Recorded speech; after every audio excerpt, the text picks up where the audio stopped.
Bonjour et bienvenue dans votre tirage de ce que mon autre pense de moi. J'espère que vous allez bien. Je vous ai préparé donc un tirage à choix pour savoir un petit peu ce que votre autre ressent, pense en ce moment même. À prendre s'il vous plaît avec des pincettes, nous sommes sur un tirage général et bien entendu cela concerne énormément de personnes. Donc si cela ne résonne pas en vous, prenez... Voilà, piochez un petit peu ce qui vous parle et rien ne remplacera jamais qu'une guidance personnalisée. Donc, auquel cas, si vous désirez prendre rendez-vous avec moi, n'hésitez pas à vous rendre sur sibelaura.com ou sur notre page Instagram. Vous aurez toutes les infos avec mes disponibilités, etc., etc. Bon, trêve de blablaterie, on revient à l'essentiel. Donc là, vous aurez le choix soit entre le bouquet et donc la carte de l'ours. Prenez le temps vraiment de vous poser, de penser à votre autre avant de faire votre choix. Et on y va. Alors mon groupe numéro 1, pour celles et ceux qui ont choisi la carte du bouquet ici, on va voir un petit peu. On va voir un petit peu ce que cette personne, ou du moins voilà, ce qui ressort dans l'esprit de cette personne. Donc je vais tirer les cartes au fur et à mesure. Ok. Ok. Alors je vais poser ça ici. Ok. L'inconstance. Là, j'ai vraiment quelqu'un qui prend conscience quelque part de son propre comportement. C'est comme si cette personne allait vous dire je sais que j'ai été inconstant avec toi, je sais que j'ai pas toujours été stable dans la manière d'être avec toi, et que il y a des moments où elle était là, présente et investie dans quelque chose de presque sincère, mais comme si d'un coup, paf, on a une prise de distance, et pourquoi pas même parfois des silences radio. Donc ce qui ressort là ici, c'est que elle ne nie pas ça. Elle en a conscience de cette inconstance-là, mais elle sait pas forcément comment l'assumer pleinement non plus, quoi. Je pense qu'au fond, cette instabilité-là, c'est pas dirigé contre vous, hein, les amis. Je pense pas à ça. Pour moi, ça vient de son propre fonctionnement. Ça peut venir de ses peurs, par exemple, ou de schémas, ou de plein de choses diverses et variées, mais ça vient pas de vous. Et elle sait que pour vous, ça a créé beaucoup de fous. Et ça, cette personne le sait, hein. Elle le sait.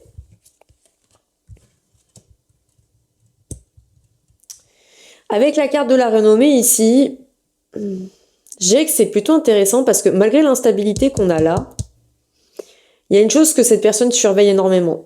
Donc ça va être l'image qu'elle renvoie en fait. C'est comme si cette personne, elle vous disait je fais attention à ce que tu penses de moi, je peux pas être quelqu'un de mal perçu dans ton regard malgré tout. Il y a beaucoup cette notion d'ego, mais pas uniquement dans un sens négatif. Pour moi, c'est aussi quelqu'un qui tient à garder une certaine valeur à vos yeux. Et du coup, ça peut expliquer beaucoup de choses. Parce que parfois, au lieu de dire les choses simplement de manière brute, elle va peut-être arrondir les angles, et éviter d'aller dire jusqu'au bout le fond de sa pensée, juste pour pas être mal comprise ou mal jugée. Et en fait, cette personne ne se rend pas compte que ça crée beaucoup plus de flou et que le fait de dire les choses telles qu'elles sont, pour le coup, ça libérait énormément de choses, en fait. Waouh, ok. La stérilité. Là, on change de vibe, hein. C'est quand même... On est sur une situation quand même qui est compliquée, hein. C'est très stagnant, très figé, là, hein. C'est pas quelqu'un qui est complètement détaché. Encore une fois, c'est quelqu'un qui voit bien que ça avance pas, que ça tourne un peu en rond, mais qui ne sait pas comment se sortir de ça. Il y a une forme de frustration pour moi, là. Donc je pense que cette personne a conscience qu'au fond, il faut que ça évolue, mais qu'elle n'arrive pas à créer ce mouvement, en fait, d'évolution. Et du coup, ça reste en pause, il n'y a pas de décision claire, il n'y a pas de vraie direction ici, et que c'est vraiment une stagnation, quoi. Alors attendez, moi je veux voir la suite parce que là, j'ai pas assez d'éléments, hein. Ok, bon. Ok. En fait, ici, j'ai vraiment ce côté où c'est très mental. C'est pas émotionnel, c'est très, très mental. En fait, j'entends vraiment ce truc de j'ai peur de devoir rendre des comptes, j'ai peur qu'on me demande des explications, j'ai peur de pas savoir comment les donner. Donc, au lieu d'affronter ce moment de vérité, elle reste un peu en retrait, elle va éviter la confrontation, cette personne. Elle évite la discussion qui pourrait tout clarifier. mais aussi qui pourrait éventuellement tout bouleverser, quoi. Là, j'ai vraiment ce côté d'une personne, c'est pas qu'elle manque de sentiments à votre égard, mais c'est juste qu'elle est complètement tétanisée de par sa situation, de par ses schémas répétitifs, traumas, etc. Ça n'a rien à voir avec vous. Je pense que pour le coup, peut-être que cette personne est en plein dans un boom de sa vie ou dans des projets qui fait qu'elle s'attendait pas à peut-être à ce que votre lien évolue de telle manière et que cette personne peut pas non plus bouleverser ses plans de fond, vous voyez, mais qu'elle sait pas trop comment vous le dire parce qu'en même temps elle veut pas vous perdre. Enfin, c'est un peu confus, mais c'est un peu comme ça que je le vois. Alors, ok. Donc là, on a quoi? Transformation, blocage karmique. Alors, je sais pas si vous allez bien voir les cartes. Je vais plutôt faire comme ça. On a la transformation, le blocage karmique et l'apaisement des émotions. Donc là, ça me confirme encore une fois que ce lien-là n'est pas juste superficiel. C'est vraiment quelque chose qui vient toucher des schémas beaucoup plus profonds, des schémas encore une fois répétitifs, des dynamiques aussi avec cette carte de blocage karmique qui va se rejouer. Et que c'est comme si cette relation venait activer quelque chose chez cette personne. Quelque chose qu'elle peut pas ignorer, en fait. Et en même temps, elle n'est pas totalement prête à traverser tout ça. C'est ce que je vous disais, elle est entre les deux. Donc, entre la conscience de ce lien, et la difficulté de la gérer pleinement. Mais malgré tout, pour moi, il y a une sorte d'évolution, parce que les émotions, elles commencent à s'apaiser ici, à se calmer. Donc, même si on est dans le flou, même si on est dans les on-dit, il y a une volonté de pas rester dans la tension quelque part. Vous voyez avec la carte du procès qu'on a eu aussi juste avant. Donc, si je devais traduire très clairement ce que votre autre souhaite vous dire vraiment, je vais essayer de me mettre à la place de cet autre et de vous dire, je sais que j'ai été instable avec toi et je comprends que ça a créé du flou entre nous. En gros, je tiens à ce que malgré cela, tu penses de moi, je tiens à ce que tu penses de moi, plus clairement, même si je gère pas toujours bien la manière dont je me comporte, je vois bien que ça ne bouge pas comme ça devrait et ça me bloque aussi, même si je ne fais pas toujours ce qu'il faut pour changer ça. J'ai peur de mal faire, j'ai peur de devoir m'expliquer, j'ai peur du jugement, mais malgré tout ça, ce lien me touche, il me transforme et j'arrive pas à le nier. Donc si vous êtes dans un cas où cette personne a pris de la distance, il y a de très grandes chances qu'elle revienne transformée à la communication.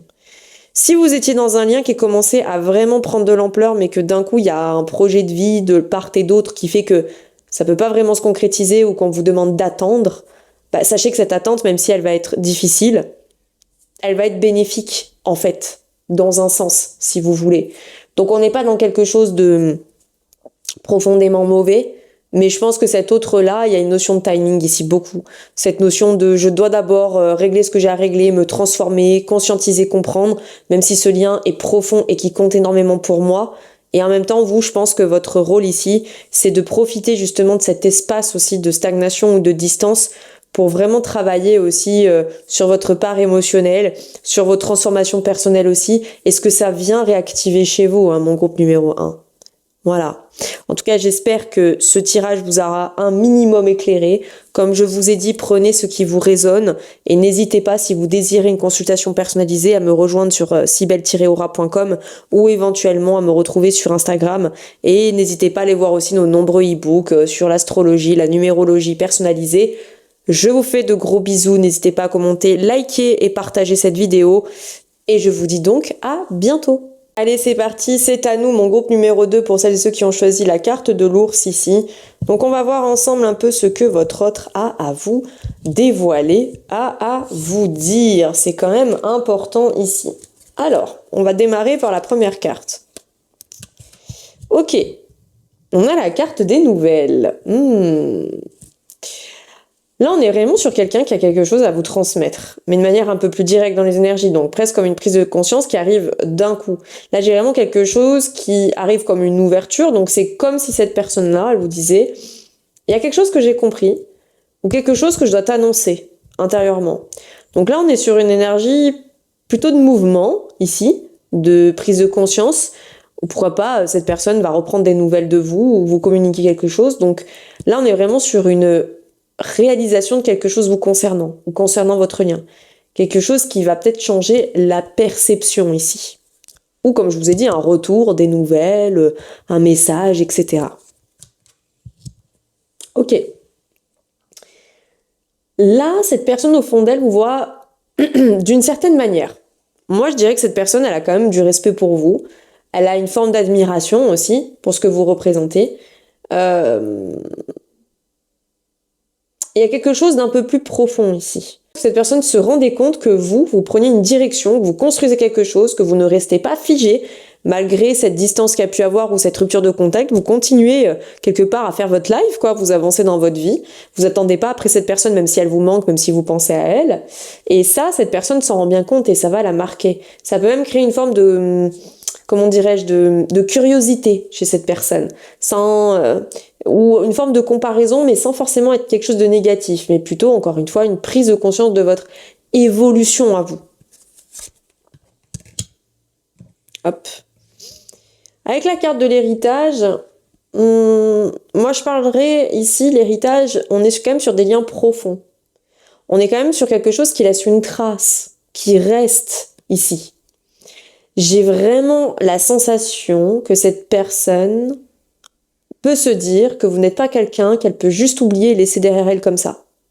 Que même s'il y a eu un silence radio, admettons si vous êtes dans ce cas-là, ça l'a torturé cette personne. Ce silence radio-là, ce côté de ne pas avoir de nouvelles ou de ne pas avoir de vos nouvelles. Il y a quelque chose entre vous qui est très connecté, qui a laissé une empreinte indélébile quelque part. C'est pas forcément quelque chose de matériel, mais ça peut être quelque chose de beaucoup plus émotionnel et de beaucoup plus marquant. Et même si le lien peut évoluer et même ça peut changer, il reste profondément quelque chose. Il y a un impact, il y a une mémoire émotionnelle. Donc si, admettons, cette personne, ça fait longtemps que vous n'avez plus de ses nouvelles, ou que vous posez la question de ce qu'elle devient, parce que ça fait longtemps que vous n'avez pas eu de lien, et ben sachez que le lien pour cette personne est tout aussi important que vous, en fait. Ok. Là, on change un peu de ton avec cette carte-là parce qu'on sent quelque chose qui va être beaucoup plus fragile, beaucoup plus sensible, et ce que je ressens, ça va être une peur. Donc une peur de perdre quelque chose. Donc ça peut être de vous perdre vous, perdre la place que il ou elle a dans votre vie, ou même perdre ce lien d'une certaine manière ici. Vous voyez, en plus, ça, c'est drôle. Au moment où je dis ça, la cloche sonne. Et j'entends quelque chose comme « J'ai peur que quelque chose m'échappe.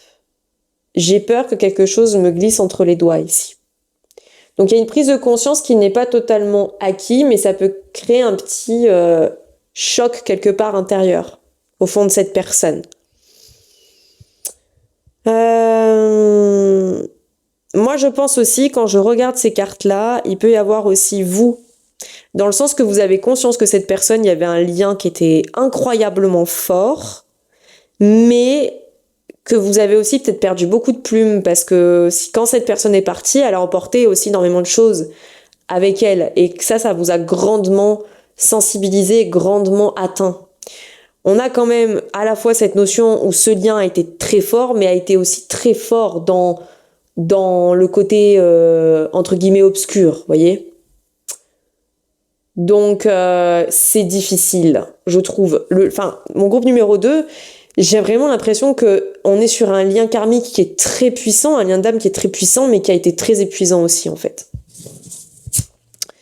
Alors, les cartes bonus. Ok, fausse parole, mensonge, lâcher prise et amour de soi. Bon, alors là, c'est sûr que ça peut évoquer le fait, donc soit pour certaines, on peut parler de trahison, et que ça peut aussi symboliser ce truc de vol et de perte, et que c'est quelque chose qui vous a grandement blessé. Ça peut être également aussi, comment dire, on comprend qu'il y a quelque chose qui n'est pas totalement clair en fait dans ce lien. Pas forcément un gros mensonge, mais plutôt des non-dits, des choses qui, comment dirais-je, qui n'ont pas été dites, ou comme elles le sont vraiment aussi. Et que cette personne en a conscience, elle a conscience en tout cas du mal qui a été causé. Pour le coup, cette personne, elle a vraiment conscience qu'elle n'a pas été totalement transparente ou totalement alignée avec ses paroles aussi quelque part. Et avec cette carte du lâcher-prise ici, cette personne, comprenez qu'elle peut pas aussi tout contrôler, qu'elle peut pas forcer certaines choses. Et que cette personne doit accepter qu'elle maîtrise pas tout dans le lien. Que c'est une forme de résignation, mais dans le bon sens. Quelque chose qui devient beaucoup plus mature émotionnellement aussi. J'ai vraiment ce côté, en fait, là, par rapport à ces 3 dernières cartes, que cette personne a conscience du mal qu'elle a fait, a conscience de ce qui a été dit, qu'elle est en train de faire un travail de lâcher prise et d'amour de soi, qu'elle essaye de se guérir, en fait, de ces projections qu'elle a pu avoir ou de cet auto-sabotage qu'elle a pu avoir dans votre lien à tous les deux. On est vraiment sur quelqu'un qui comprend, au fond, que tout passe par elle-même, en fait. Que par sa manière de se respecter, de se positionner, de ne plus agir par peur ou par manque. Donc, on veut que le lien soit sain, mais que pour que ce soit sain, il faut que cette personne soit alignée, en fait. C'est un peu comme si je devais mettre à la place de cette personne, je vous dirais, par exemple, je vois ce que tu deviens, je vois ton évolution et je la respecte profondément. Je sais qu'il y a eu quelque chose entre nous qui a laissé une trace, quelque chose que je n'oublie pas et que tu n'oublies pas, mais j'ai aussi peur que les choses m'échappent. J'ai peur de ne pas contrôler ce lien comme je l'aimerais. Je reconnais aussi qu'il y a eu des choses qui n'ont pas été totalement claires ou dites ou qui auraient dû l'être, ou que je m'excuse ou que je suis désolée de ce que j'ai pu créer en toi. Et aujourd'hui, je comprends ce que je dois lâcher prise et surtout revenir à moi-même, à ma propre valeur pour comprendre ce que je veux vraiment. On peut avoir cette notion de regret ici dans ce tirage. Il est hyper complexe parce que je pense qu'il y a une autre infime partie, si vous faites partie de ce groupe-là, mon groupe numéro 2, où cette personne pourrait revenir, pourrait être transformée, mais que ça va être important de ne pas vous laisser happer quelque part par le lien de ce qu'il a été, au niveau de l'intensité, mais de vraiment être dans l'alignement de vous-même avant de prendre une décision, si vous êtes précisément dans ce cas-là, voyez. Moi, c'est vraiment comme ça que je le ressens ici. Bon, en tout cas, j'espère que ça n'a pas été trop confus, parce que c'est vrai que celui-là, comparé au groupe numéro 1 de tirage, a été très complexe et très difficile à déchiffrer, mais je pense que dans le fond, on m'avait compris, et encore une fois, prenez vraiment ce qui vous résonne, et ça remplacera jamais une consultation personnalisée. Et d'ailleurs, si vous voulez voir un petit peu nos offres, n'hésitez pas à vous rendre sur cybelle-aura.com, mais également à vous rendre sur notre compte Instagram où vous pouvez découvrir des tirages gratuits, de l'astrologie, de la numérologie, enfin bref, tutti quanti. N'hésitez pas à liker, partager, commenter cette vidéo pour nous donner un peu de force avec Mélodie aussi. Je vous souhaite une agréable journée, à très vite, de gros bisous, à bientôt.